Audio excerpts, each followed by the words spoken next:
Net zero's dead. What a great move. Welcome to maybe Hope for Australia. Let's listen to what happened. Whatever our government is doing, Trump is now doing the opposite to kickstart his economy by getting America more energy and cheaper. And we have something that no other manufacturing nation will ever have, the largest amount of oil and gas of any country on earth, and we are going to use it. We will be a rich nation again, and it is that liquid gold under our feet that will help to do it. Good on you, Donald. Tell bloody Bowen that. Was to order the US to quit the Paris Agreement to cut emissions. So Smart now, move. the world's three biggest emitters, China is the biggest of all, the US and India, can increase their own while we schmucks spend billions cutting tiny our emissions. Tiny.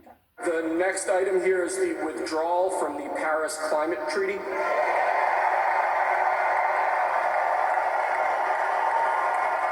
We're going to save over $1 trillion by withdrawing from that treaty.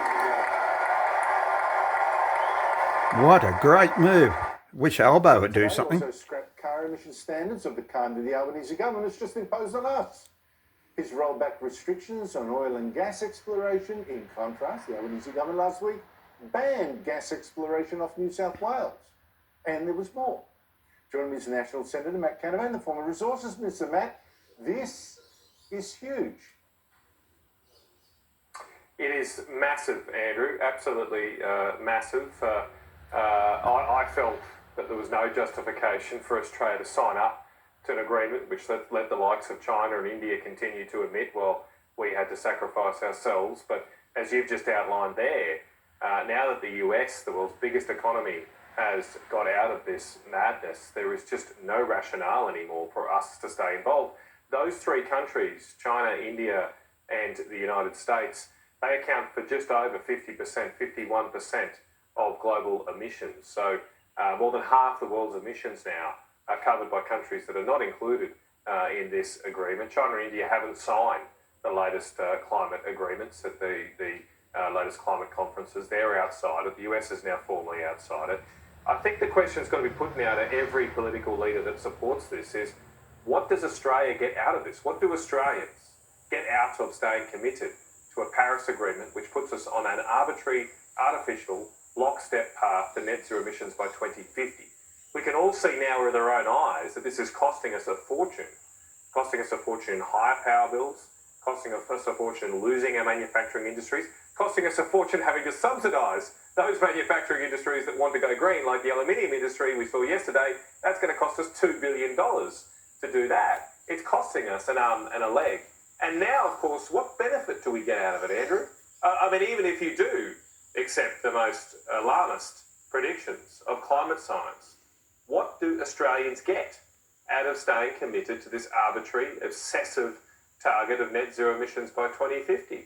It's clearly not going to do anything to the environment. Our mere 1% of emissions is not going to outweigh the over 50% emissions of China, India, and the United States that are now going their own path. You know, the argument was, okay, Australia's too small to make any real difference to the climate at all that anyone could measure. But we have to do it to set a good example to everyone else. If we didn't do it, they wouldn't. Well, China's not doing it. America's not doing it. India's not doing it. Right to our north, Indonesia's not doing it.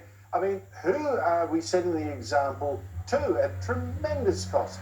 Because it's not just that. Even in the developed world, it's not just the US now jumping off the global warming bandwagon, or at least trying to slow it down. So now that the costs are so clear, is it? Well, the people we're doing it for now, Andrew, are the very small number of elite Australians that can afford to signal their virtue in this way. That's what we're doing it for. It's not about the environment.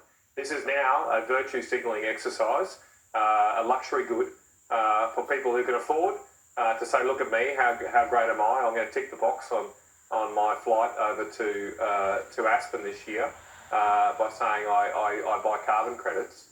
But for the rest of the poor schmucks in Australia who are just trying to stay in their own homes and pay their bills, they can't afford this. And it's a cost that they do not deserve to have to pay. And increasingly, this is going to be a cost that puts our own prosperity at risk. I think what Donald Trump today is what Donald Trump has done today is a great challenge to Australia's economic prosperity, because what he has done is put America on a path to have lower energy prices, high competitiveness, not just through this thing we're discussing, but the cutting of red tape, the cutting of wasteful government spending. That's going to increase the gap between the competitiveness of the American economy and the Australian economy. And under this Labor government, our productivity is in freefall. We have never seen a reduction in economic productivity like we have had in these past 2 years. That threatens to just get deeper now if we don't wake up to ourselves, get rid of our complacency, and start to concentrate on what matters to make Australia a wealthy nation. That means cutting red tape, means getting rid of government spending, and an easy one that we could do tomorrow is to end all this craziness, stop all these departmental officials running around working out how they can make roads get to net zero. Our Defence Department says its greatest challenge is climate change. It's trying to design its tanks and ships to tackle climate change. We could just end all of that and focus on what really matters, which is making Australians more prosperous, so they don't have to lose their homes in the next couple of years, and also making sure that we can defend our nation by having a strong manufacturing industry and a defence procurement system, a defence system that works. Yeah, well, what you're going to see, the pressure will go on Australia because America will become much more competitive. We will lose even more industries. Our nickel industry has already been wiped out by Indonesia, particularly the coal-fired the facilities that China's helped build. What else are we going to lose? It's going to really, really hurt us. Let's see. Let's start. In fact, Matt, and I know you've been trying to do it, let's start with your own opposition, the coalition, convincing them to drop the net zero fantasy, and then let's hope Labor will then follow suit. Matt Canavan, always fascinating to talk to you. Thank you so much for your time. After the